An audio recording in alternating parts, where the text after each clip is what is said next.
Hello বন্ধুরা, ছেলে আজকে অফিস থেকে ফিরছিল আর ট্রেনের দরজার সামনে দাঁড়িয়েছিল। সোনারপুর লোকালে করে আসছিল, পেছন থেকে ফোনটা তুলে নিয়ে দৌড়। ও হাতটা বাড়াতে গেছে, তার আগেই সে চোর দৌড়।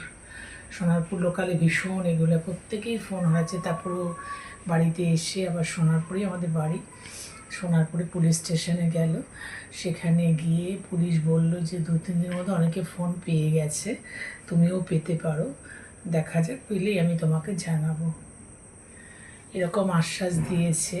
এবার পুরো ফোনটার থেকেও দামি বেশি হলো ফোনের মধ্যে যেসব দরকারি জিনিসগুলো থাকে সকলেরই, সেটা বেশি ইম্পর্টেন্ট।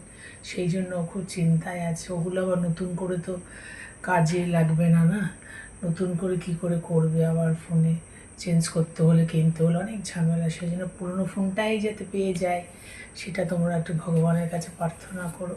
আর আমি তো মা করবই। রাখলাম, হ্যাঁ।